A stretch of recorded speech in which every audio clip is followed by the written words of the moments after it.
Assalamualaikum warahmatullahi wabarakatuh. Selamat pagi Bapak Ibu semua. Salam sejahtera untuk kita semuanya. Nabi salamat lingkungan alatai. Salam sujud karen lima lempang. Adil ke atalingu bajuramin ke suroga. Pesengat ke jubata. Arus.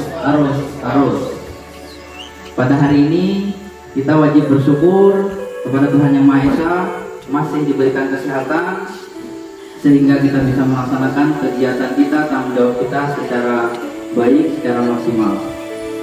Izinkan saya sebagai calon guru penggerak pada pagi hari ini berbagi kepada Bapak Ibu semuanya tentang aksi nyata penerapan budaya positif di sekolah.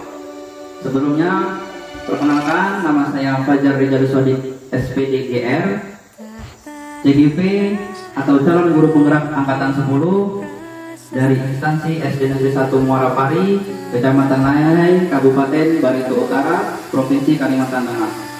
Dengan pendamping fasilitator Bapak Lasno SPD MPD dan pengajar praktik Ibu Gustiana Ramayanis MPD. Selanjutnya,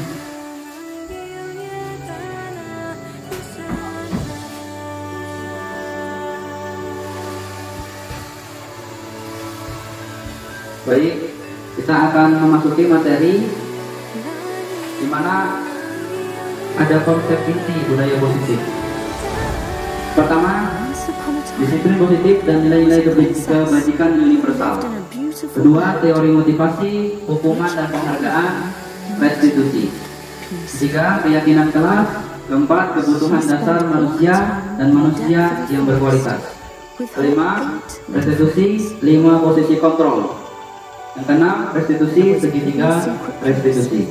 Jadi ada 1, 2, 3, 4, 5, 6 konsep inti budaya positif yang akan kita pelajari bersama. Selanjutnya, sebelumnya kita pahami dulu tentang perubahan paradigma, perubahan pola pikir, perubahan alur tentang pendidikan dengan kegiatan kepalang tangan. Saya misalkan di sini ada si A dan B, atau Anda dan teman Anda. Misalkan nih ya, sobeklah secari kertas kecil, tuliskan benda atau sesuatu yang sangat berharga untuk Anda.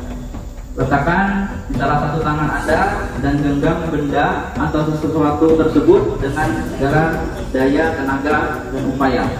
Buatlah sebuah kepalan seperti ini. Lalu teman Anda akan mencoba dengan sekuat tenaga dengan berbagai cara untuk meminta Anda memberikan benda tersebut.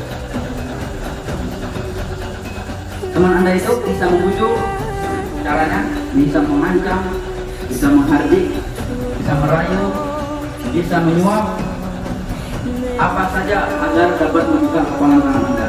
Apa kira-kira yang terjadi? Di mana posisi Anda? Kira-kira ibu, bapak guru akan membuka itu atau ditahan tetap? Ada yang berharga ini, misalnya uang. Uang itu hanya cukup untuk bapak ibu makan hari ini misalnya.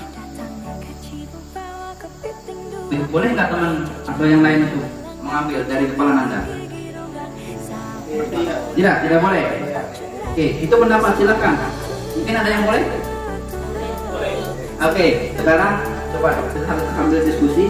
Kenapa boleh? Tanggapannya dari Pak Adriano.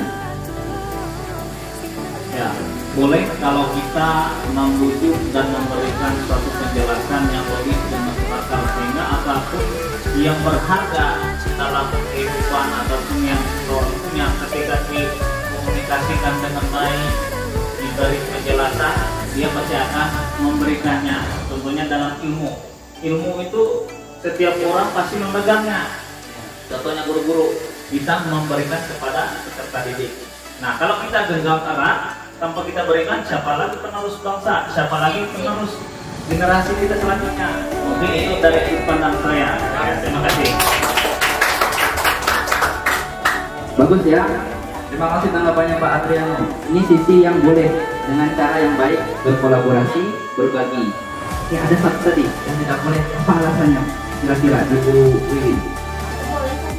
Yang tidak boleh?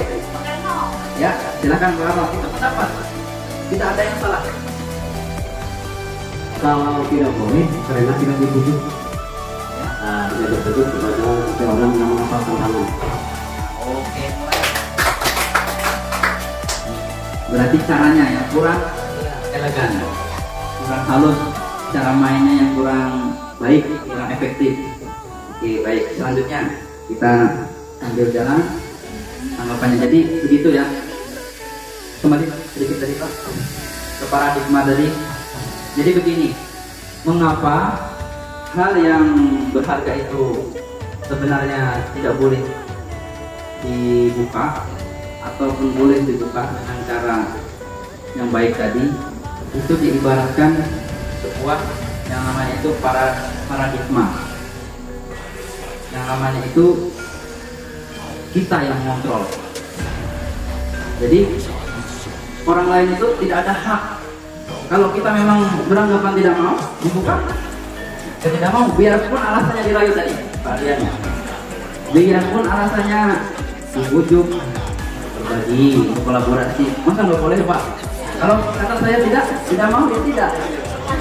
Kembali lagi kontrolnya ke kita, diri kita. Itu nanti ada maksudnya ke dalam posisi kontrol tadi. Sama seperti artinya kan kembali ke masing-masing. Diibaratkan nanti ada hubungannya ke anak, ke murid. Kata kita jangan main di lapangan. Tapi kalau artinya mau main, masa kita bendung? Walaupun dia sakit misalnya, tapi mau main. Tetap kontrol itu di diri. Lalu bagaimana caranya kita supaya diri orang itu mau terbuka dengan sendirinya, bukan dipaksa ya. Kan kalau tadi kan mengancam, membujuk, menyuap, merayu, dipaksa. Oke lah, kalau membujuk ini ada kata-kata yang baiknya. Cuma kembali kepada kontrol seseorang itu. Kata saya tadi kan, kalau saya nggak mau, ngapain saya buka? Ini barang saya, milik saya, berharga ini. Banyak emas 100 gram, nggak bisa. Gitu. Oke, lanjut. Sudah mulai memahami ya? Itu alur namanya kontrol tadi. Ini hubungannya. Perubahan paradigma teori kontrol atau teori pilihan ilusi kontrol. Ilusi, kata ilusi sudah memahami Bapak Ibu? Ilusi itu mustahil, tidak benar, tidak pas, tidak terbukti. Pertama, miskonsepsi tentang teori kontrol. Jadi ada kesalahan pendapat, pemahaman. Pertama, guru mengontrol murid. Jadi sekarang itu ilusi, guru mengontrol murid. Dipaksa, kita atur murid. Kalau tidak kita marahin, itu justru akan membuat hal yang tidak baik bagi mereka. Karena generasi sekarang itu beda sekali dengan generasi di zaman 90-an, 2000, sekarang 2020 abad 21. Seperti itu. Ilusi juga bahwa semua penguatan positif, efektif dan bermanfaat. Jadi ilusi mustahil.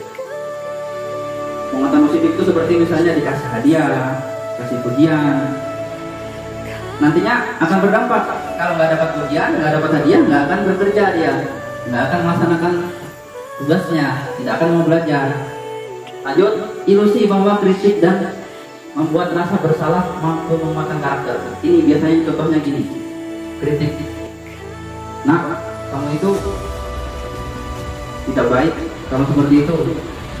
Kamu itu harusnya seperti ini. Itu akan malah menghancurkan namanya mental mereka. Nggak bisa baca kamu ini juga. Kenapa? Nggak mau nulis, sudah nggak bisa baca, nggak mau nulis tadi. Itu akan menghancurkan karakternya. Kan anak merasa bersalah. Ah, bapak ini sudah capek kerjakan ini, sudah capek buat soal, kalian nggak menjawab. Itu kan membuat merasa bersalah anak. Akhirnya mereka tidak mau secara diri sendiri untuk melakukan.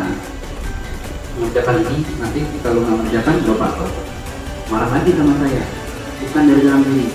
Nah, tujuan dari yang namanya budaya positif itu memunculkan dari sendiri, mengalir kita supaya anak itu termotivasi sendiri, bukan yang menjembatani, mengarahkan supaya mereka tumbuh dengan sendirinya. Yang keempat, ilusi bahwa orang dewasa berhak memaksa. Nah, bapak ini sudah jadi guru, kalian harus taat sama bapak. Tidak bisa seperti itu. Jadi ilusi. Jadi artinya ini hal-hal yang harus kita hindari dan tinggalkan perlahan-perlahan. Lanjut. Nah, di sini perubahan paradigma stimulus respon, teori kontrol atau teori pilihan siapa sesungguhnya yang memiliki kontrol. Stimulus responnya ada teori stimulus respon itu teori yang dulu atau teori yang lama. Kita berpindah ke paradigma teori kontrol yang terbaru. Itu di masa sesuai dengan perkembangan zaman dan masanya. Kita mencoba mengubah orang agar berpandangan sama seperti kita. Kalau teori kontrol, kita berusaha memahami pandangan orang lain tentang dunia. Pendapat orang kan boleh berbeda.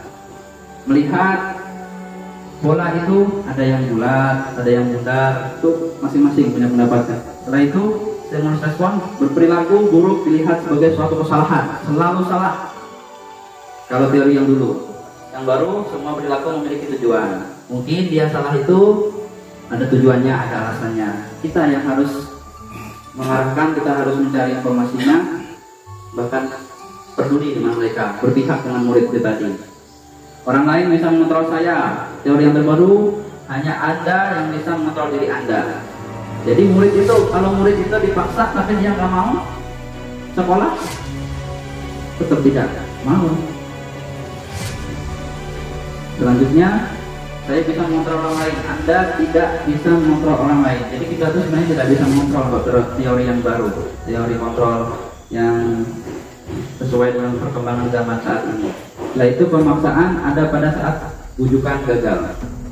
Biasanya kalau kita anak itu gagal, kita bujuk supaya mau. Nah, kalau yang terbaru teorinya kolaborasi dan konsensus menciptakan pilihan-pilihan baru. Jadi ajak diskusi, ajak wawancara, ajak ngobrol anak-anak itu. Lalu stimulus respon model berpikir menang kalah. Arahnya seperti itu. Kalah menang. Kalau anak itu nggak nurut berarti kalah. Kalau anak-anak itu menurut berarti kita menang. Kita berarti bisa mengontrol mereka. Kan kayak gitu dulu. Nah sekarang berubah model berpikir menang-menang. Sama-sama menang. Artinya sama-sama menguntungkan. Kita sebagai guru itu bisa menyadarkan mereka. Mereka pun sadar. Sampai sini mulai paham Bapak Ibu tentang paradigma terbaru. Lanjut. Disiplin positif, apakah makna disiplin? Berasal dari bahasa Latin disciplina, yang artinya belajar. Lanjut, makna asal dari kata ini berkonotasi dengan disiplin diri dari murid-murid Socrates dan Plato. Jadi ada dari zaman dulu. Disiplin diri membuat orang menggali potensinya menuju sebuah tujuan, apa yang dia hargai. Kita disiplin karena kita mau ada tujuan. Namun dalam budaya kita, makna kata disiplin telah berubah menjadi sesuatu yang dilakukan seorang pada orang lain untuk mendapatkan kepatuhan. Nah, beda pemahamannya setelah kita. Kalau nggak disiplin berarti tidak patuh. Arahnya ke situ. Kecenderungan umum adalah ini yang biasa. Umumnya orang memahami menghubungkan kata disiplin dengan ketidaknyamanan, bukan dengan apa yang kita hargai atau pencapaian suatu tujuan mulia. Jadi kesannya itu kita tuh dipaksa, harus tidak nyaman, dipaksa. Disiplin itu ya kenapa harus dilakukan? Karena harus seperti itu, gitu anggapannya. Kalau tidak ya akan ada konsekuensinya. Kita kan merasa tertekan, bukan dari dalam diri. Ini kebutuhan saya, ini tanggung jawab saya. Seperti itu. Lanjut. Nilai-nilai kebajikan universal. Nilai-nilai kebajikan adalah sifat-sifat positif manusia yang merupakan tujuan mulia yang ingin dicapai setiap individu. Nilai tersebut disepakati bersama, lepas dari suku, bangsa, agama, bahasa maupun latar belakangnya. artinya bisa mencakup semua ras, agama, terbelakang. Setiap perilaku atau perbuatan memiliki suatu tujuan. Ini menurut Dr. William Glasser pada teori kontrol tahun 1984. Dengan mengaitkan nilai-nilai kebajikan yang diyakini seseorang, maka motivasi intrinsiknya akan terbangun sehingga menggerakkan motivasi dari dalam untuk dapat mencapai tujuan mulia yang diinginkan. Menurut Diane Gusen 1998. Jadi berusaha, namanya nilai-nilai itu diyakinkan dari dalam diri kita, dari dalam diri murid. Makanya ada nanti keyakinan kelas, kesepakatan kelas, supaya mereka tahu ini hal yang baik sesuai dengan nilai kita sepakatin. Supaya tadi ada disepakatin bersama, jadi semua tahu dalam kelas itu. Jadi mereka saat keluar ada melakukan salah, kita diskusi lagi. Jangan seperti itu, nak, kan kesepakatan kita seperti ini di kelas, saling tolong menolong. Benar tidak? Jadi dimunculkan lagi motivasinya dari dalam dirinya, supaya anak itu pelan-pelan perlahan perlu namanya, bukan hanya diarahkan guru, diperintah guru baru mau, tapi dari dalam diri mereka. Nah, nilai kebajikan yang ingin dicapai oleh setiap anak Indonesia, ini pendidikan Indonesia tadi kita kenal dengan profil belajar Pancasila: beriman, bertakwa pada Tuhan Yang Maha Esa, berakhlak mulia, 2. berkebinatan global, 3. gotong royong, 4. mandiri, 5. kreatif, 6. bernalar kritis. Teori motivasi perilaku manusia.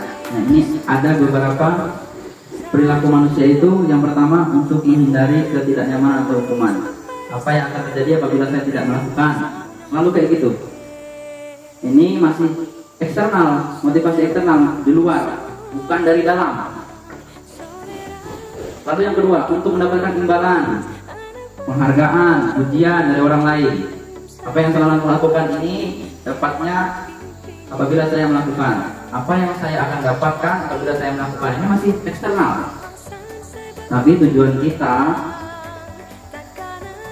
mendidik murid itu kepada nomor 3, untuk menghargai diri sendiri. Saya akan menjadi orang seperti ini, seperti apabila saya melakukan ini itu. Lalu motivasi internal itu yang keluar dari situ. Jadi kalau saya tidak sekolah, ya saya sendiri yang akan rugi. Oh iya benar. Pelan-pelan kita memahamkan anak, mereka yang perlu, dan kita paksa. Jadi memang gini, pemahaman yang seperti ini mungkin untuk tahun 90-an, 2000-an itu nggak sampai anak-anak. Tapi dengan yang sekarang, masa sekarang, perkembangan zaman, mereka berpikirnya itu cepat. Anak masih kecil tapi pola pikirnya sudah dewasa, bisa diterapkan. Nah, tujuannya yang ketiga, tujuan disiplin positif itu. Lanjut coba.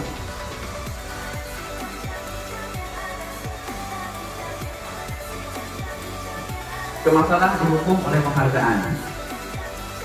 Jadi bahwa penghargaan berlaku sama dengan hukuman. Dalam arti meminta atau memujuk seseorang melakukan sesuatu untuk memenuhi suatu tujuan tertentu dari orang yang meminta atau membujuk. Dorongannya eksternal dan akan ada faktor ketergantungan. Beberapa dampak dari pemberian penghargaan menurut Alphicon 1993: 1. Pengaruh jangka pendek dan jangka panjang. Jadi dihukum dan dikasih penghargaan itu ada pengaruhnya. Kedua, penghargaan tidak efektif. 3. Penghargaan merusak hubungan. Nanti saya jelaskan. Penghargaan mengurangi kesepakatan.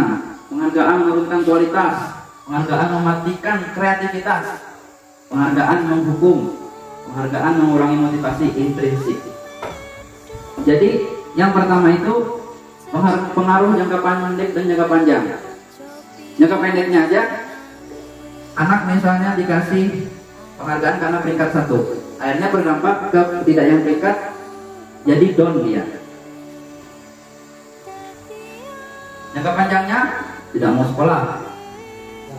Iya, yang anak yang dapat penghargaan ini dia akan semangat, tapi setelah tidak dapat penghargaan nggak mau lagi, juga kena juga akhirnya. Mengharap penghargaan bukan dari dalam, Nah itu penghargaan tidak efektif, iya. Karena dengan yang seperti tadi sikapnya lalu tidak efektif, akhirnya kita susah di dalam menyelesaikan masalah itu. Jadinya anak ada masalah, seharusnya kita bisa mengarahkan kepada pengembangan diri mereka, harus menyelesaikan masalah itu. Selanjutnya merusak hubungan antar teman juga. Antaranya teman A, teman B, satu dikasih hadiah sama Pak Guru, satu tidak, dia iri pasti. Akhirnya pertemanan renggang seperti itu. Lanjut, penghargaan mengurangi kecepatan.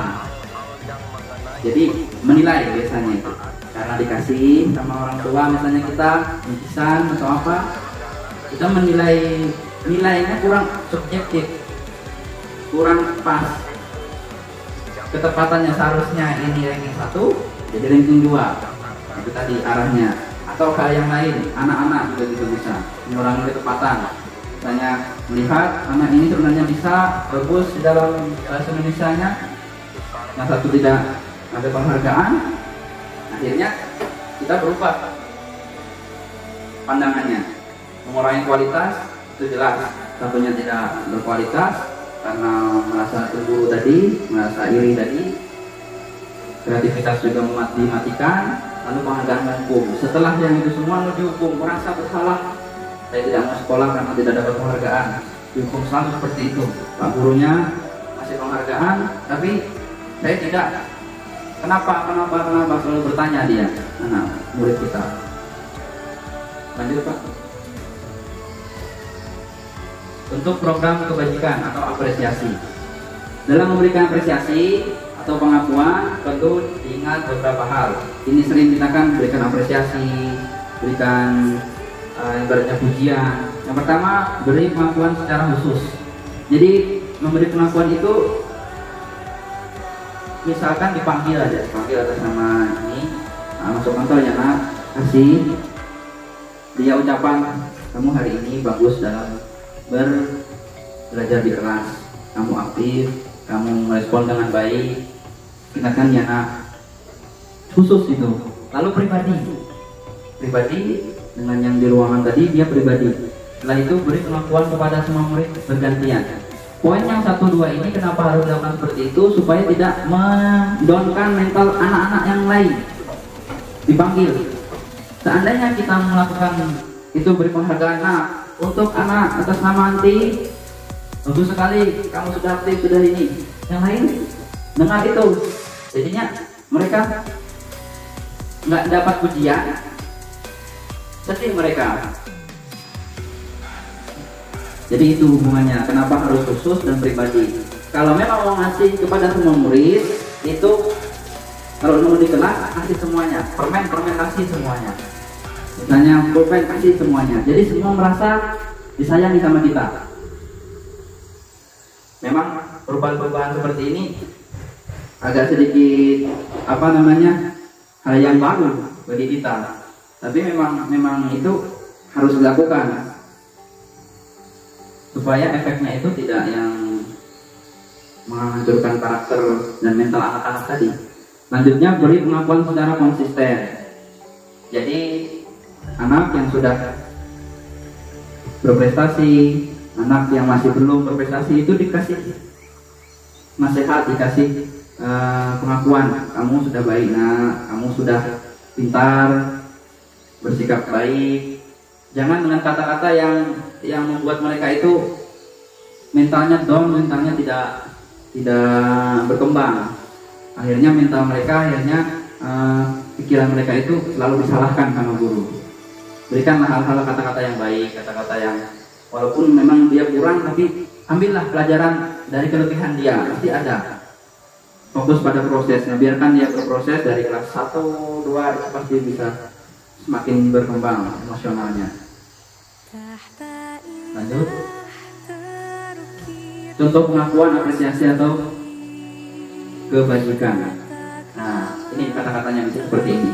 Kemarin saya perhatikan rasa empatimu besar sekali. Itu nilai kebajikannya. Pada saat nama murid baru di kelas kita bisa bahasanya kita sederhanakan.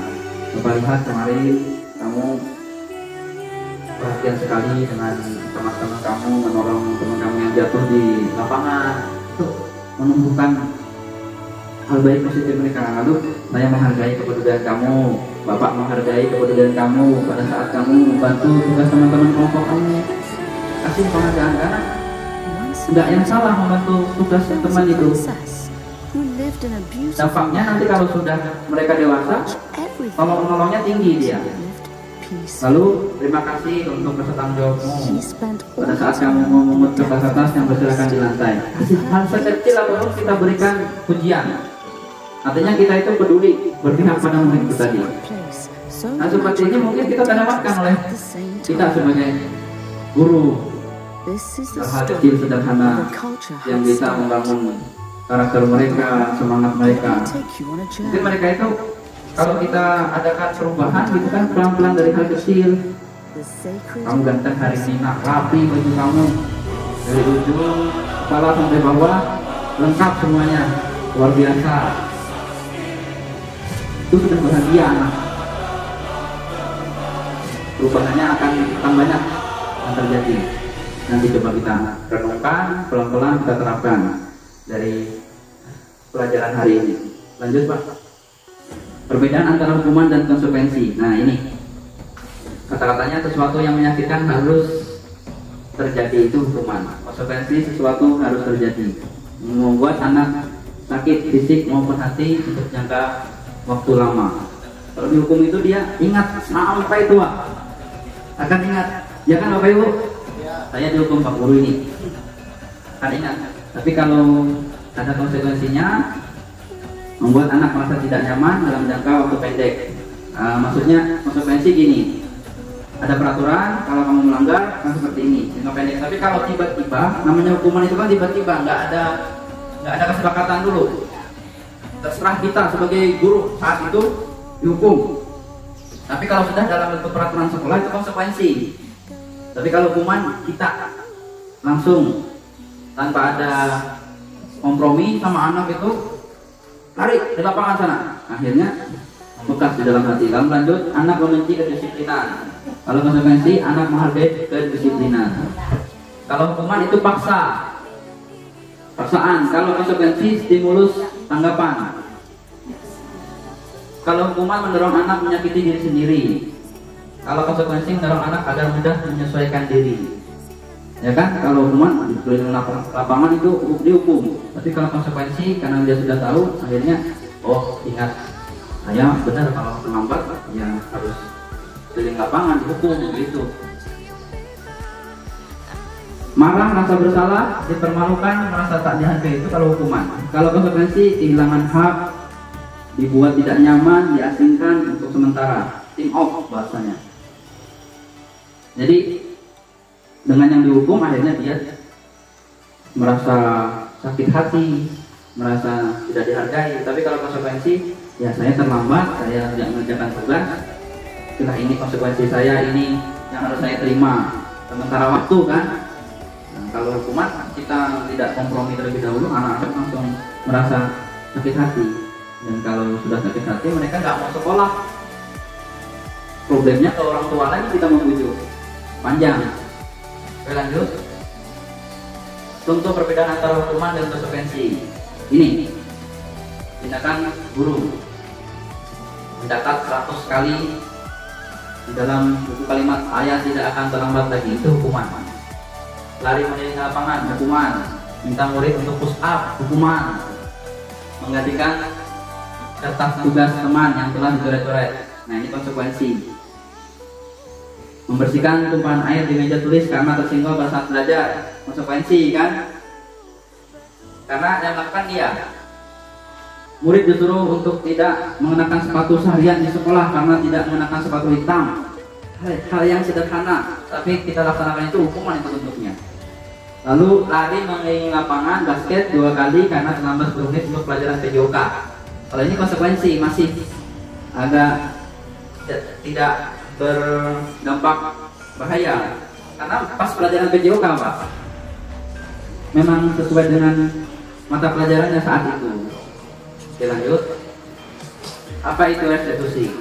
Selanjutnya Restitusi adalah proses menciptakan kondisi bagi murid untuk memperbaiki kesalahan mereka, sehingga mereka bisa kembali pada kelompok mereka dengan karakter yang lebih kuat. Restitusi juga merupakan proses kolaboratif yang mengajarkan murid untuk mencari solusi untuk masalah mereka, dan membantu murid berpikir tentang orang seperti apa yang mereka ingin menjadi tujuan mulia, dan bagaimana mereka harus memperlakukan orang lain. Jadi ada diskusi, kolaborasi untuk menyelesaikan masalah. Murid dipanggil, misalnya bermasalahnya sebuah orang, dipanggil berdua, kita tenangkan, kita kasih saran, kita kasih masukan, kita ajak diskusi, tidak menyebutkan, tidak mengejas, kamu salah, seperti itu. Untuk supaya mereka sadar dengan perlahan. Lanjut Pak. Identitas gagal, hukuman ini, dan identitas sukses. Jadi yang di atas itu judulnya, kalau masuk di dalam itu berarti sukses anak itu, kalau di sini berarti gagal. Murid atau anak belajar menyembunyikan kesalahan, itu gagal sudah anaknya, tidak mau terbuka. Kalau sukses, murid belajar taat peraturan. Murid restitusinya ya, yang tadi restitusi itu yang lebih tinggi lagi, yang lebih diharapkan dalam kita mengarah. Anak belajar memecahkan masalah. Jadi sudah ke ranah yang namanya setelah lebih tinggi daripada konsekuensi. Kedua, mencoba mengontrol anak dengan penguatan negatif, membayar impas kesalahan. Itu gagal. Kalau kita menerapkan itu, anak akan gagal karena hukuman. Coba mengontrol anak dengan penguatan positif, selalu dikasih motivasi, selalu dikasih penghargaan. Kalau restitusi, anak paham bahwa dirinya sendiri yang pegang kendali kontrol. Kalau anak sudah ke arah restitusi, itu enak, tinggal diarahkan. Kita tinggal guru mengarahkan. Nah, kebanyakan dari murid kita, kalau saya perhatikan itu, ranahnya ke konsekuensi. Masih di situ levelnya anak-anak. Selanjutnya, dampak pada murid marah, merasa bersalah, rendah hati, mengasingkan diri, konsekuensinya kehilangan hak, waktu jeda seseorang, atau penahanan. Kalau restitusi, murid tidak kehilangan waktu, namun bersemangat untuk memperbaiki diri. Jadi ingat contoh-contohnya. Ini dari teori Dian Dosen tahun 1998. Lanjut Pak. Lanjut, keyakinan kelas. Mengapa tidak peraturan saja? Mengapa harus keyakinan kelas? Itu pertanyaannya. Mengapa kita memiliki peraturan harus menggunakan helm bila mengendarai kendaraan roda 2? Nah, itu pertanyaan masuk. Mengapa kita memiliki peraturan 3M? Menggunakan masker, mencuci tangan, dan menjaga jarak 1,5 meter. Mengapa kita memiliki peraturan harus datang tepat waktu pada saat mengikuti pelatihan? Nah, ini sebuah pertanyaan yang tidak perlu dijawab oleh orang lain, diri kita. Jadi keyakinan kelas itu harus sama-sama, bukan yang sepihak. Sekolah menerapkan langsung ditempel di kelas, harus ini kalian tidak, tapi harus sama-sama diketahui. Lanjut Pak. Nah, keyakinan kelas itu lebih tinggi levelnya daripada peraturan. Kalau keyakinan kelas itu mencakup dari peraturan yang sudah sama-sama tahu, lalu diyakinkan di kelas itu. Kalau sudah di kelas itu punya keyakinan, luas lagi lingkungan positif. Kalau sudah lingkungannya positif, jadilah budaya positif. Jadi budaya positif itu lingkaran yang paling luas, sudah mencakup di dalamnya itu ada lingkungan positif, keyakinan kelas, peraturan kelas. Jadi kalau kita baru di sini, itu paling kecil masih lingkupnya. Makanya kita mengarah kepada keyakinan kelas supaya nanti antar kelas mereka menciptakan lingkungan positif di sekolah, lalu jadilah budaya positif. Karena budaya positif itu yang berperan tidak hanya siswanya, guru, siswa, orang tua di situ, ada komite, ada tokoh masyarakat, budaya positif, saling berkolaborasi. Lanjut Pak. Pembentukan keyakinan kelas ini cara-caranya bersifat abstrak, berupa pertanyaan universal, pernyataan universal, dibuat dalam pernyataan kalimat positif, sedikit saja agar mudah diingat, sesuai dengan kondisi sekolah dan kelas sehingga mudah diterapkan. Ini bisa Bapak Ibu nanti terapkan, praktekkan di kelas. Semua warga sekolah atau warga kelas dilibatkan saat membuat keyakinan kelas. Nah ini saya terapkan di kelas, mereka semuanya menulis tanda tangan. Lanjut, dilibatkan mereka menyusun kelas satu-satu yang mereka sepakati, yang mereka mau apa keyakinan kelas itu supaya saling nyaman, saling memahami, dapat ingat, dan setelah itu ditempel. Nah ini satu-satu masih tanda tangan anaknya. Setelah itu saya tuliskan ulang, karena anak kan ini tulisan anak kadang tidak jelas. Nah kita hargai mereka untuk maju, itu semangat sudah mereka, senang, berani maju, karakternya dapat, berani, semangat. Di situ melihat kita bisa menilai tulisannya. Ada yang salah kemarin itu menulis murid pakai T. Nah jadi kita mengarahkan ini nak salah. Jadi bahasa-bahasa yang seperti itu dengan cara lembut kepada anak. Kalau kita sudah bisa mengontrol anak dengan cara lembut, lemah lembut dengan bahasa yang baik, itu anak akan merasa disayangi berpihak tadi. Dia akan butuh kita, dia akan merasa rindu sama kita. Kalau sudah seperti itu berarti guru itu berhasil dalam mengajar mendidik. Tapi kalau takut, nggak mau, nah itu perlu ada perbaikan, perlu ada namanya itu ibaratnya peningkatan lagi, introspeksi diri dan diskusi. Lanjut.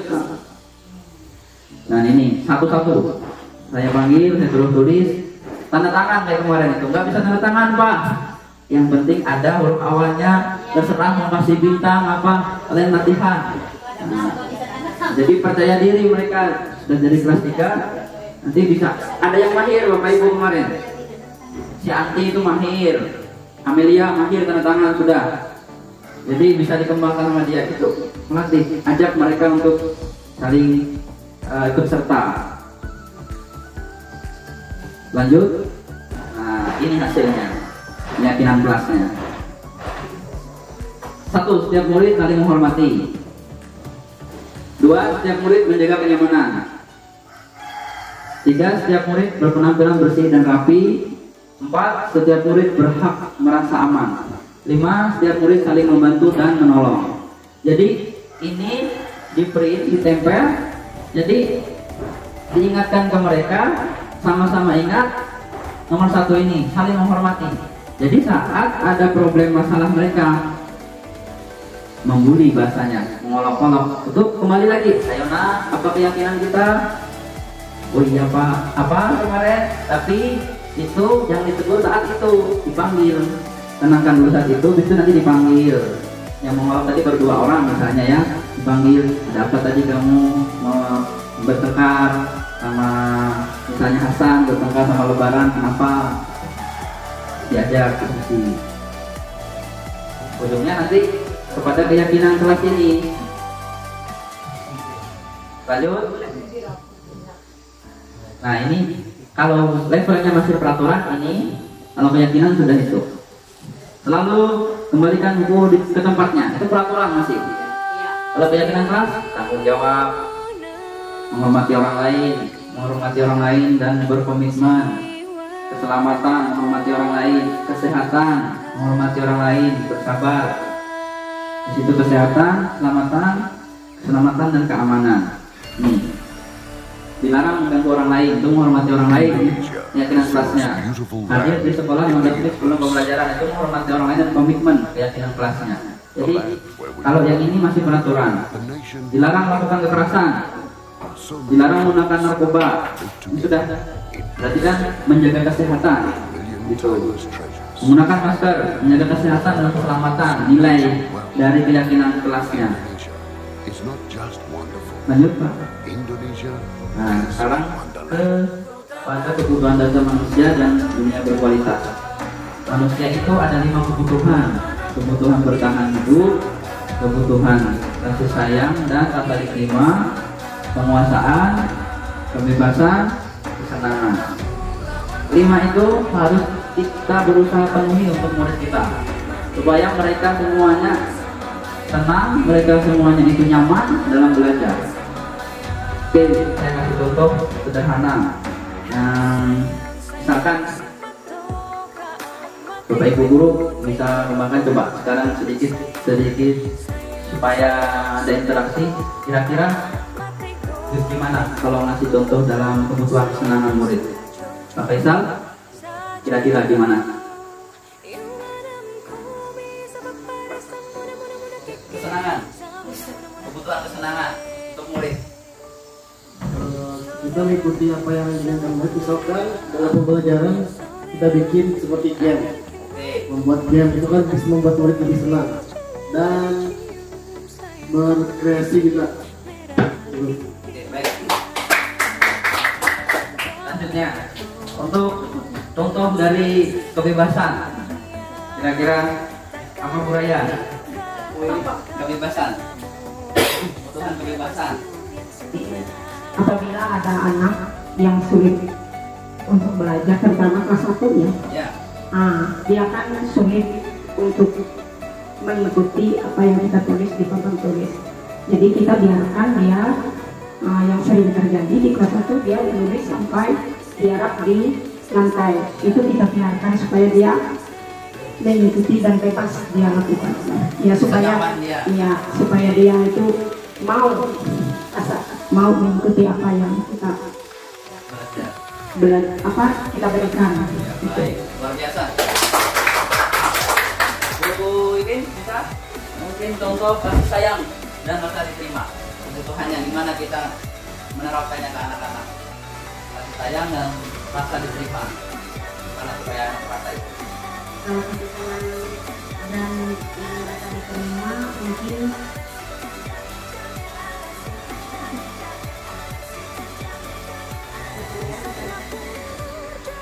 menghargai pendapatnya kabarnya. Benar sekali. Terus ada lagi?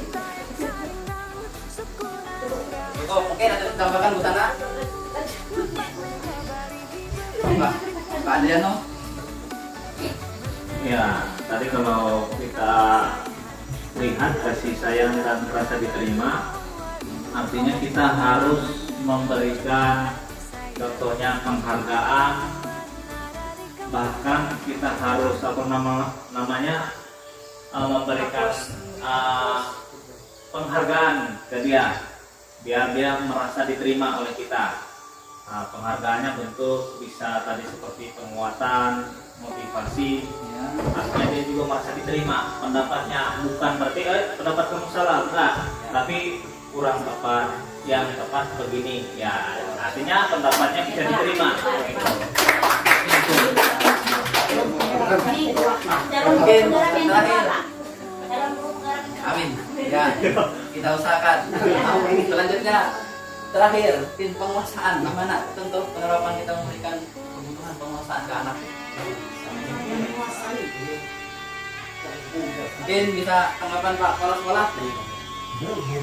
Tahu bro, penguasaan ini. Guru yang ajar dulu.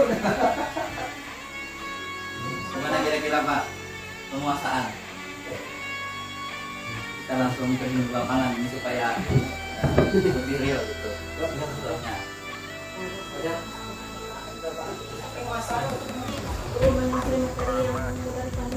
Ini kita memberikan kebutuhan kepada murid. Jadi penguasaan itu gimana supaya ada yang dapat kebutuhan dia, bukan berkuasa ya, tapi penguasaan dia, kebebasan memilih, kebebasan untuk mengkoordinir namanya. Kita bisa tambahkan ini. Bisa jadi contohnya bisa penguasaan itu seperti ketua kelas. Itu kan perlu, kalau anak sudah punya potensi jadi pemimpin, jangan dibendung. Latihlah, arahkan. Oh, ini cocok untuk sebagai pemimpin upacara. Dengan dia kebutuhannya kita penuhi, penguasaan tadi, akhirnya dia semangat dalam belajar, semangat dalam sekolah. Ya ini ada ada hal untuk yang mengontrol atau mengkoordinir teman-teman. Kan ada anak seperti itu, sudah menjadi pemimpin dari kelas 1, 2, 3, ada pasti karakter anak seperti itu. Nah, jadi dibina, dibimbing, bukan hal seperti itu didownkan. Jangan kamu terus, jangan seperti itu bahasanya. Nah, tapi gini, saat dia memang perlu, kita kasih kesempatan. Nanti kita diskusikan. Sekarang bergantian dengan bahasa yang lembut. Jangan kamu terus. Nanti dia akhirnya hilang semangat dia untuk menjadi pemimpin. Ini kalau yang seperti ini terpenuhi, calon pemimpin luar biasa depannya nanti. Lanjut Pak. Nah ini 5 posisi kontrol.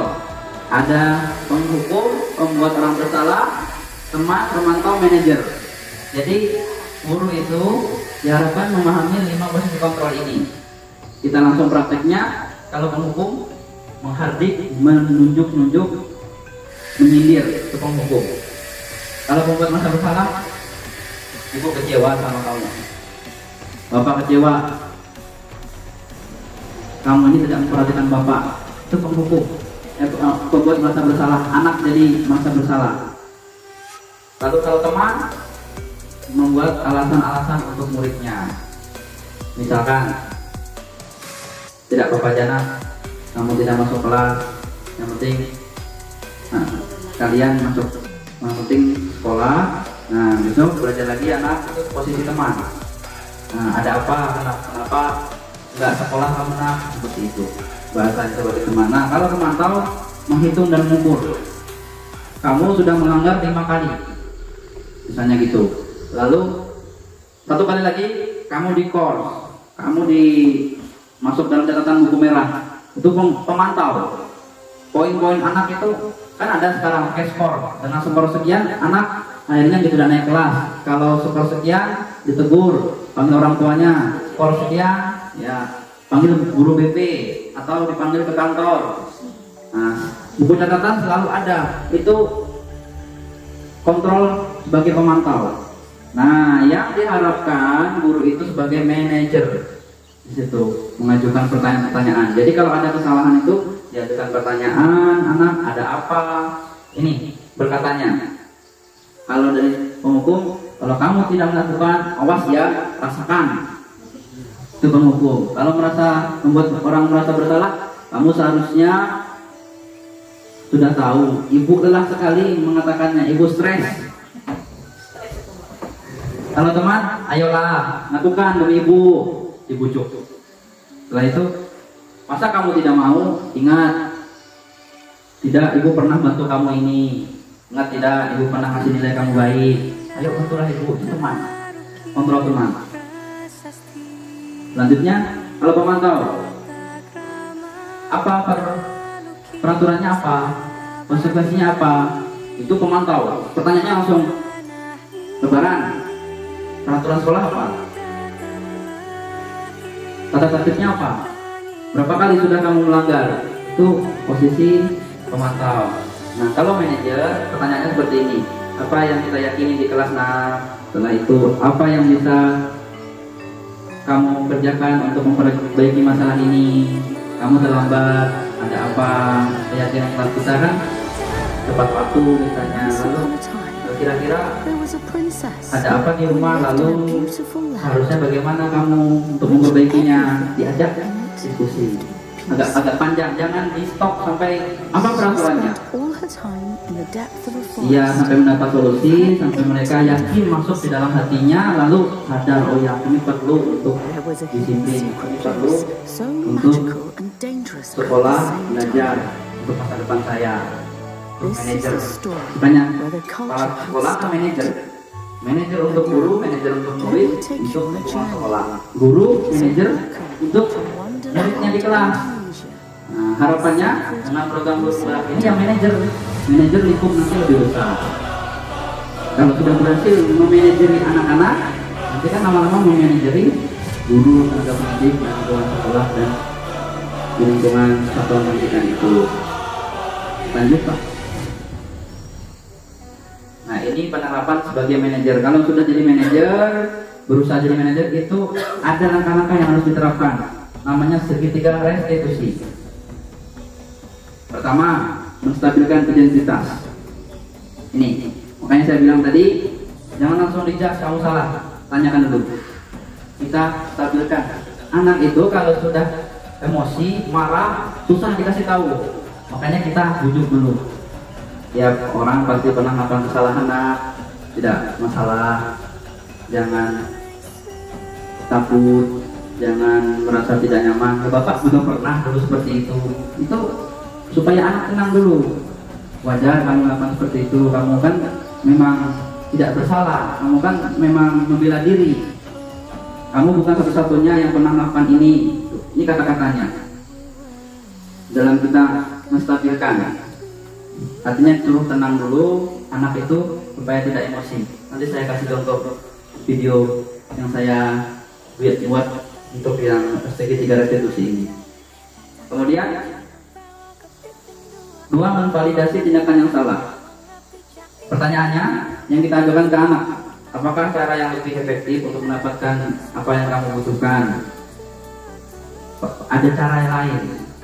Masa kamu kira-kira apa cara yang lebih baik dari ini? Tidak harus merebut bola misalnya. Ada masalah merebut bola sama temennya mau main gitu. Harusnya ini pak. Nah, ajak diskusi. Lalu pertanyaan lagi, kamu tentu punya alasan mengapa lakukan itu. Dia merebut pasti punya alasan. Nanti dia cerita, ya pak, saya tadi mau bermain, saya tadi mau main bola juga, saya mau cepat-cepat main bolanya, kayak saya rebut punya teman saya. Lalu menanyakan keyakinan yang ketiga. Keyakinan kelas itu apa? Yang tadi saling menghormati. Ditanyakan lagi, seharusnya kan tidak seperti itu. Nah, gimana keyakinan kelas, kamu ingat tidak? Nah, kamu ingin lanjutnya menjadi orang seperti apa? Bagus tidak merebut itu, nah. Jadi panjang diskusinya, tapi hasilnya itu bagus untuk mental anak pertama, anak kedua. Akhirnya mereka berbaikan dan terakhir diajak bermaafan. Sama-sama mempunyai masukan. Oh, di Lebaran katanya merebut pulang sama si Hasan Lebarannya dikasih arahan. Seharusnya kalau kamu mau main bola jangan seperti itu, lebih baik diajak, lebih baik sama-sama main bolanya. Si Hasan juga jangan kalau bikin peraturan sendiri misalnya main rebut, lebih baik kalau hanya sama-sama main kan bisa kompak, bisa kerjasama jadi tim. Oke, jadi itu segitiga restitusi. Nah ini yang saya terapkan kemarin. Jadi permasalahannya itu bermain bola, berebut, setelah itu diajak diskusi. Yang bawah ini masalah piket anak-anak. Piket, yang ini tidak mau piket. Nah yang ini menegur, kenapa tidak mau piket kamu? Kan ada kalian, aku capek. Ternyata capeknya dia itu ada masalah, mengerjakan tugas sampai malam, nggak bisa tidur. Nah jadi itu harus diajak bicara. Selanjutnya, dan ini posisi disiplin positif tadi. Ada yang namanya itu hasil output dari sebuah yang kita lakukan. Teori Dr. William Deser, Anda tidak bisa mengontrol orang lain, hanya Anda yang bisa mengontrol diri Anda. Ini maksudnya kesini dulu. Makna disiplin belajar kontrol diri dengan menggali potensi kita agar tercapai tujuan mulia, yaitu sesuatu menjadi seorang yang kita inginkan berdasarkan nilai-nilai yang kita hargai. Lalu semua perilaku memiliki tujuan. Nah, ini ada motivasinya. Dari motivasi tadi ada untuk menghindari hukuman, untuk mendapatkan imbalan, untuk menghargai diri sendiri. Ini yang kita harapkan, motivasi intrinsik. Kalau tadi ekstrinsik. Kalau sudah dapat yang 3 ini, lalu keluarlah nilai-nilai kebajikan universal. Karena kalau misalkan masih di sini, tidak akan tercapai yang motivasi intrinsiknya itu. Jadi kita harus mengarahkan kepada motivasi intrinsik anak-anak itu supaya dapat nilai kebajikan universal diwujudkan dengan keyakinan kelas tadi. Yang berikutnya, model berpikir menang-menang. seperti saya sampaikan tadi, sama-sama menang, sama-sama baik. Hasan sama Lebaran tadi sama-sama menang, sama-sama dapat solusi. Itu maksudnya. Kolaborasi dan konsensus menciptakan pilihan baru. Arahnya, penerapannya kelima posisi kontrol. Penghukum, pembuat rasa bersalah, teman, pemantau, manajer. Nah, kalau masih 4 posisi ini, itu masih masuknya ekstrinsik atau eksternal, masih dari luar. Jadi ini yang sering terjadi, kita berposisi biasanya itu di memantau, di posisi penghukum. Kalau penghukum ini yang ibaratnya pertama bisa sering kita lakukan, tapi kita harus pelan-pelan merubah pola itu kepada manajer. Kalau sudah ke posisi manajer, kita nanti bisa menerapkan, mewujudkan budaya positif di sekolah. Manajer tadi tugasnya menerapkan kebijakan restitusi, setelah itu menstabilkan caranya identitas, validasi tindakan, menanyakan keyakinan. Jadi ini peta konsep dari yang sebelumnya tadi dijelaskan supaya lebih mudah.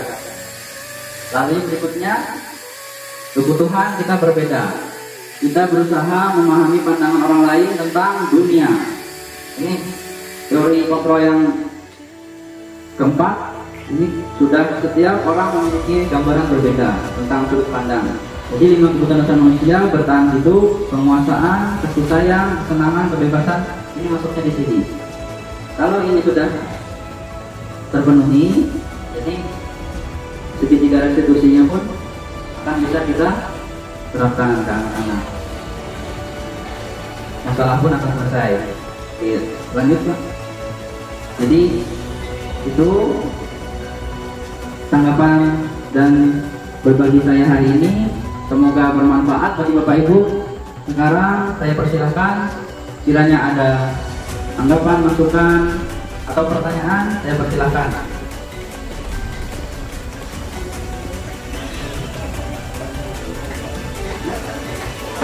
Silakan Bapak Ibu.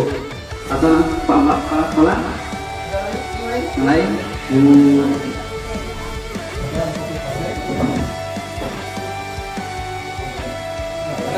Beraya. Okay.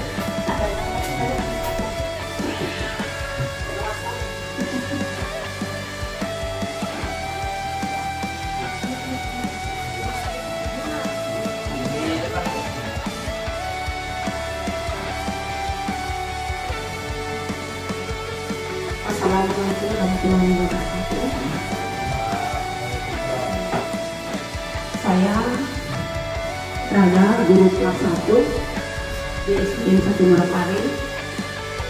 Saya mengucapkan banyak terima kasih kepada Bapak Fajar sebagai calon guru penggerak kita di SD Murapari.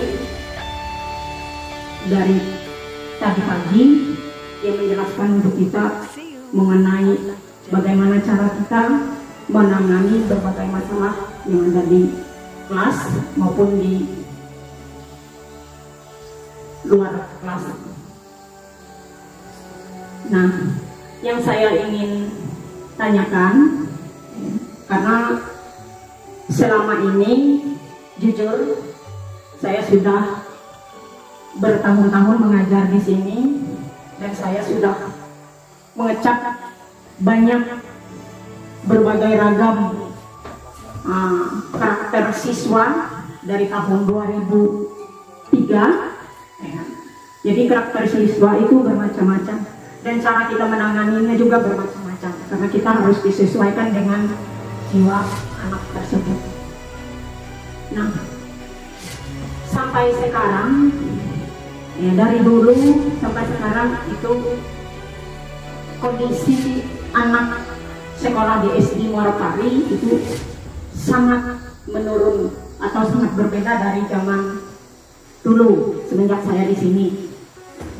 Kadang-kadang kita menangani siswa itu, kadang-kadang kita marah, kadang-kadang karena kelakuan mereka bisa juga tertawa.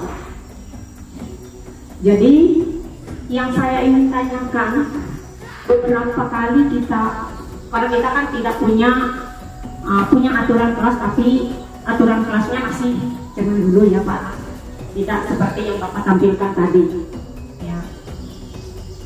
Kita terapkan itu peraturan di kelas, kelasnya harus bersih, harus rapi supaya kita belajar nyaman. Nah, duduknya bagaimana kalau kita dalam waktu belajar, duduknya harus rapi supaya kita jangan mengganggu teman, supaya temannya juga nyaman untuk belajar. Jadi kita sama-sama duduk di tempat, dengarkan. Nah, sampai sekarang saat ini, tahun ini, karena saya masuk kelas 1, sebenarnya saya menghindar dari kelas 1 ya, karena kelas 1 itu banyak macamnya, banyak macam karakternya Pak. Jadi, tetapi setelah saya mengayomi kelas 1, ada satu murid di kelas 1 itu Pak, kita tegur, ya,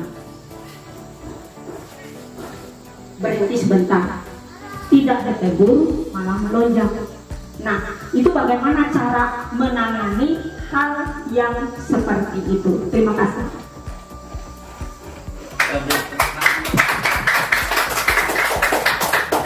Pertanyaan Ibu Raya luar biasa ya. Ternyata dari tadi itu fokusnya Bu Raya itu luar biasa. Jadi dengan permasalahan ini dikaitkan dari materi ini. Jadi pertanyaan bagus dan bisa saling berbagi kepada kita semuanya. Tentu ada setiap wali kelas itu punya murid yang seperti itu. Baik, yang pertama saya tanggapi terlebih dahulu. Fokusnya kepada keyakinan kelas berarti Bu ya. Peraturan kelas untuk yang rapi, tidak mengganggu temannya, itu arahnya kepada peraturan. Bisa dijadikan satu, itu namanya saling menghormati tadi. Jadi kalau sudah saling menghormati, tidak ada yang mengganggu, tidak ada yang duduk tidak rapi. Bisa masuk kepada tadi menjaga kenyamanan. Nah itu. Tapi yang ditanyakan Bro itu fokusnya lagi kepada kasus di kelas. Satu orang anak ditegur lalu tidak ribut, tapi setelah beberapa saat lagi dia ditegur kembali lagi makin melonjak. Nah, ada caranya Bu. Jadi murid yang seperti itu tahapannya segitiga restitusi tadi kita terapkan, bisa kita terapkan segitiga restitusi. Jadi mungkin Indonesia. Kalau tadi saya praktek itu dengan 2 orang anak yang bermasalah, ini 1 orang anak berarti Ibu. Berarti dipanggil untuk diskusi, bukan dipanggil untuk menghadap. Kalau bahasanya sudah menghadap ke kantor, itu bahasanya takut sudah. Tapi diajak karena ibu ada hadiah atau ada sesuatu untuk kamu. Sambil mengalir, yang penting anak duduk, sambil kita obrol. Jadi segitiga restitusinya bukan 3 orang, tapi 1 orang, anak dan kita, atau 2 orang. Jadi ditanya ada apa nak, seperti itu. Memang salah satu itu boleh bermain, boleh itu mengganggu ya, itu maklumi. Tetapi misalnya anak kalau kebanyakan mengganggu, waktunya habis untuk belajar, itu stabilkan dulu. Yang kedua, kita validasi tindakan yang salah, baik tidak anak seperti itu. Lalu kira-kira maukah kamu memperbaikinya? Kita terapkan segitiga restitusi. Menurut saya itu. Yang ketiga lagi kita validasi tindakan yang salah. Yang ketiga menanyakan keyakinan. Keyakinan kelas mungkin belum dibuat ya Bu. Tapi bisa sederhana, dibikin sederhana keyakinannya dia. Sekolah ini untuk belajar atau untuk mengganggu temannya? Nah, untuk belajar. Kalau sudah tahu seperti itu kan dia ajak banyak diskusi, dia menanggapi. Jangan kita A, B, C, D sampai Z, tapi anak mendengarkan, jangan. Kasih dia untuk pancingan-pancingan menanggapi, namanya itu merespon dengan kita. Itu bisa dicoba nanti mulai ya dari saya. Oke. Ada lagi yang ingin bertanya atau diskusi tentang masalah problem di kelas? dari materi ini. Tadi Bu Raya sangat luar biasa pertanyaannya. Saran dari saya mungkin bisa diajak diterapkan seperti itu anaknya. Jangan, pesan saya jangan di hadapan teman-teman sampai dia itu dipersalahkan, ditegur, malah dia akan menjadi-jadi. Karena ditegur mungkin bagi dia biasa saja, ini tidak terlalu mengaruh saya juga, akhirnya anak itu merasa tidak apa-apa seperti itu. Itu Bu ya dari saya. Baik, semoga bisa diterapkan dan bisa dipahami. Ada lagi dari guru-guru yang lainnya yang bisa dipindah slide-nya kalau mau ada yang ditanyakan.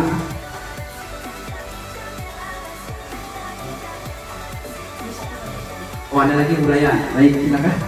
Ini masalah dari kemarin ini yang sampai sekarang, ya maaf Tuhan. Ini sebenarnya dari kemarin aku mau tanyakan oleh Pak Korwin kemarin, kan ada bilang anak walaupun dia tidak bisa berhitung ataupun membaca, tapi dia punya kelebihan lain, misalnya dia olahraga, itu tidak apa-apa. Apakah karena kita di sekolah ini masih ada yang sampai kelas 3 masih belum bisa membaca bahkan menulis, bahkan meniru bunyi kita di papan tulis sulit. Nah, apakah anak tersebut bisa kita naikkan nantinya kalau anak itu tidak bisa membaca, tidak bisa berhitung, walaupun dia punya kelebihan lain seperti olahraga, tapi walaupun dia punya kemauannya mau olahraga, walaupun itu dibina, apakah itu bisa tetap bisa naik kelas nantinya? Itu saya.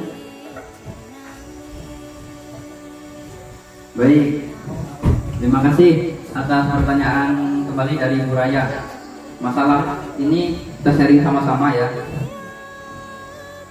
Menurut pendapat saya, kalau mengacu kepada kurikulum Merdeka, mengacu kepada paradigma pembelajaran untuk anak, kepada ke posisi kontrol tadi, kepada posisi namanya segitiga restitusi, lalu kebutuhan manusia atau kebutuhan murid, kita seharusnya bisa lebih bijaksana.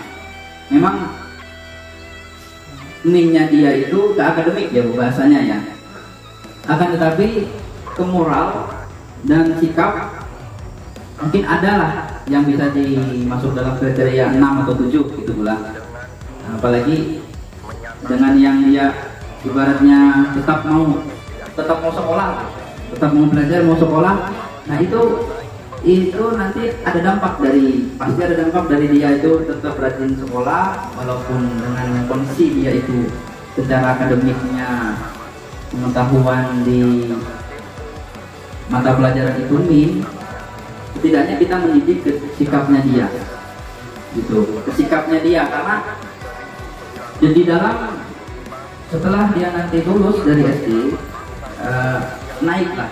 Kalau menurut saya itu bisa dinaikkan Bu, dinaikkan ya, kita tetap berusaha membantu untuk dia selesai dari sekolah ini. Yang penting tetap sekolah, tetap mau masuk ke sekolah.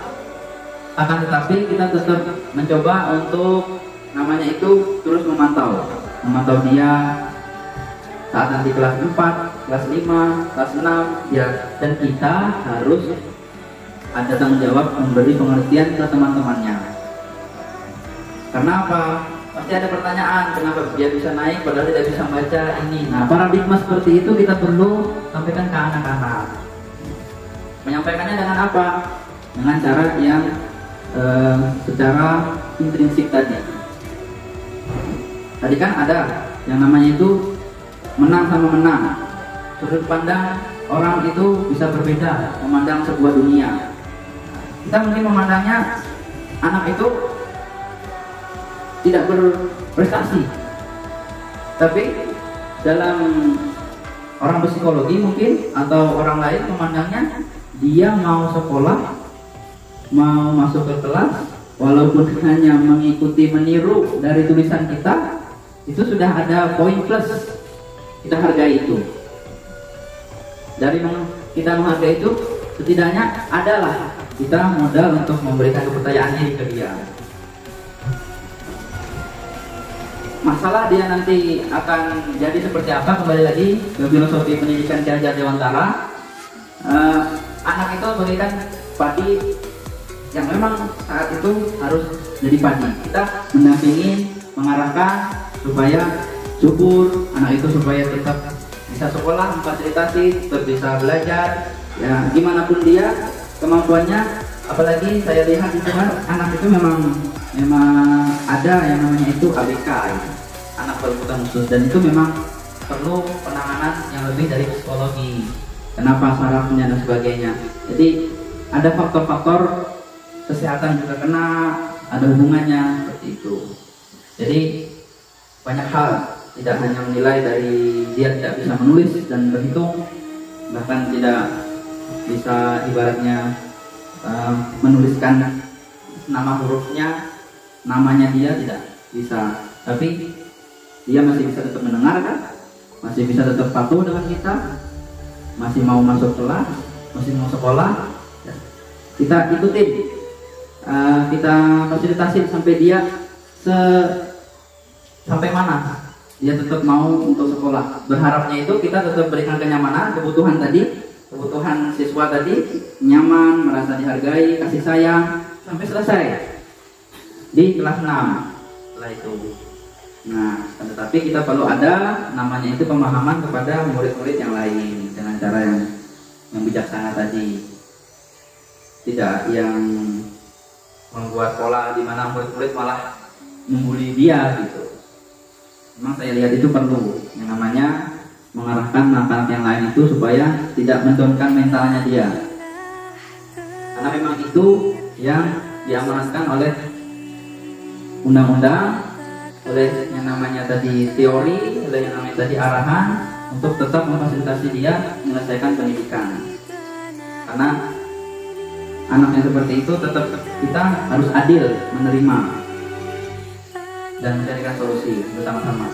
Oke, kiranya bisa diterima ya Bu ya? Oke, baik, kita sama-sama mencoba menyelesaikan ini, sama-sama untuk saling memberi masukan dan memikirkan anak yang ada kasus 2 orang tadi.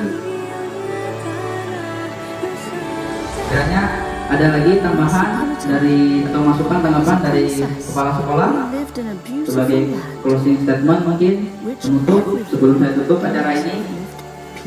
Silakan Bapak. Terima kasih Pak. Akhirnya bisa kesekian kalinya saya berdiri di sini There was a hidden secret place, so magical and dangerous at the cukup same time. jelas paparan penjelasan yang disampaikan This oleh is the Pak story Fajar where the dalam hal culture ini had started. bagaimana kita menerapkan But now, budaya we take positif you on a di journey. sekolah dan So sekitarnya. welcome to one Ada beberapa yang dapat saya tanggapi dari apa yang disampaikan oleh Pak Fajar. Yang pertama mengenai peraturan dan keyakinan kelas. Peraturan karena selama ini yang kita kenal, yang kita terapkan itu adalah peraturan. Kita menerapkan peraturan di sekolah untuk bukan hanya untuk peserta didik, tapi untuk seluruh peserta sekolah. Nah, itu peraturan yang kita buat, dan peraturan-peraturan itu memang dari dulu sifatnya mengikat. Namun muncul saat ini ada kata lain, yaitu keyakinan kelas. Nah, dalam hal ini tentu kita bersama-sama bekerja keras bagaimana menciptakan suasana yang meyakinkan kelas itu. Karena memang hal seperti ini khususnya untuk di daerah-daerah kita daerah tertentu ini agak sulit kita laksanakan.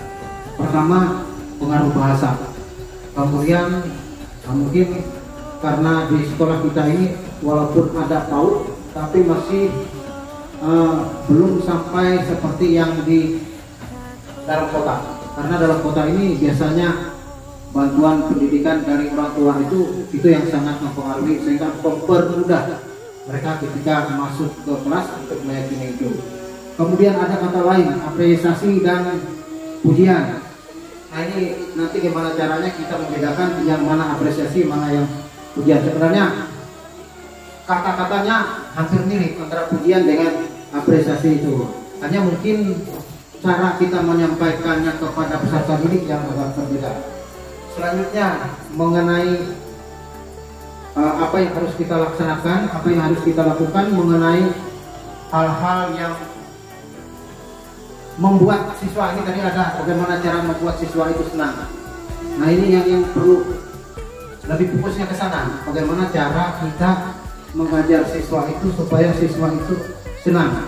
Bukan hanya senang untuk mengikuti pelajaran, tapi senang juga terhadap siapa yang memberikan pengajaran itu sendiri.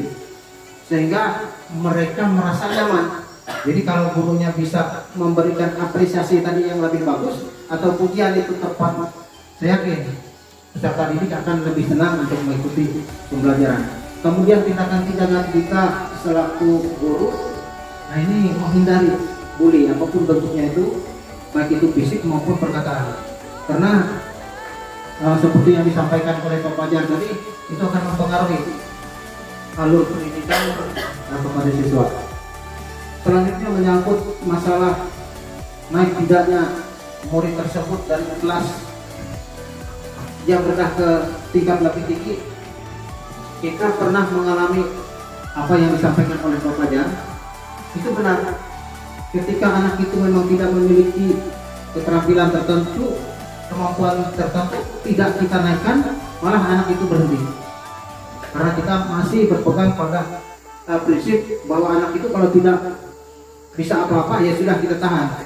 Padahal umur mereka itu yang kita perhatikan. Semakin tahun umur mereka semakin tua. Nah kalau kita tahan secara otomatis fisik mereka tertekan karena mereka merasa malu dengan teman-temannya. Akhirnya berhentilah mereka sekolah. Padahal kalau kita terus bina anak tersebut ya mungkin ada perubahan. Satu contohnya murid kita udah dinaikkan ke kelas 5, dia tidak mau belajar di kelas 5, tetap belajar di kelas 4. Tapi saya lihat banyak kemajuan, banyak perubahan yang terjadi pada anak tersebut. Jadi tergantung bagaimana cara kita untuk membina, membimbing anak tersebut. Kemudian perlahan-lahan kita rubah kalimat peraturan ini menjadi keyakinan kelas. Nanti kita sama-sama untuk merubah ini. Jadi sungguh luar biasa.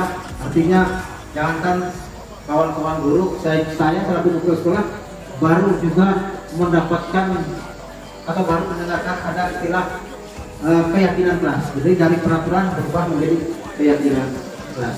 Terima kasih Pak Fajar atas apa yang disampaikan pada pagi hari ini. Semoga apa yang disampaikan dapat memajukan motivasi pendidikan di SDN Saking Barpai. Sekian, terima kasih. Terima kasih atas tanggapan, penghargaan, apresiasi dari kepala sekolah untuk saya. Saya pun akan terus belajar dan melanjutkan lagi dari kegiatan guru penggerak ini. Semoga semakin banyak bisa saling berbaginya kepada Bapak Ibu guru semuanya. Tetap optimis kita untuk pendidikan. Murid kita itu adalah aset bangsa. Sedemikian pun kita terpencil daerahnya, tetap mereka sebagai aset bangsa di sini, aset daerah ini. Jadi kita teruskan mengajar, kita maksimalkan pelayanan sebisa mungkin. Insya Allah biarkan padi itu berbuah saat yang tepat. Pasti padi akan berbuah dengan saat yang tepat dan dengan hasil yang juga baik kalau sudah kita maksimal dengan memupuknya. Mungkin itu dari saya hari ini. Mohon maaf apabila di dalam saya memberikan berbagi tentang penerapan budaya positif ini ada kesalahan, ada kekurangan atau apapun kurang jelas, saya mohon maaf. Kita saling berbagi, saling belajar terus menerus, terus belajar, terus berkarya untuk semakin meningkatkan potensi kita, keterampilan kita, kemampuan kita untuk mempersiapkan sebagai generasi masa depan, pengganti para teman-teman atau Bapak Ibu guru, Bapak Ibu kepala sekolah yang nantinya purna tugas atau sudah pensiun seperti itu. Jadi saya memberikan semangat kepada Bapak Faisal, Bapak Andriano, Bu Wiwin, Ibu Sana untuk optimis selanjutnya bisa mengikuti langkah yang saya pilih ini karena banyak sekali ilmu yang didapatkan dari pendidikan guru penggerak ini dan perhatian pemerintah dalam hal ini juga banyak. Bukti nyata saya besok berangkat ke Karya dan itu semua akan digantikan oleh pemerintah ongkosnya. Jadi ongkos PP itu digantikan sebagai motivasi bagi teman-teman rekan-rekan di sini. Tambahan lagi sedikit, tesnya ada 3 tahapan. Tes administrasi, mengajar, wawancara. 3 tes itu kalau saling sharing dengan saya akan saya berikan kiat-kiatnya dan pasti akan bisa lulus dan bisa mengikuti pendidikan. Kalau sudah lulus pendidikan, siap mengikuti pendidikan, itu semuanya difasilitasi oleh pemerintah daerah dan provinsi. Jadi dapat beasiswa bahasanya kita. Jadi itu saja dari saya, semoga bermanfaat. Wabillahi taufiq wal hidayah. Wassalamualaikum warahmatullahi wabarakatuh.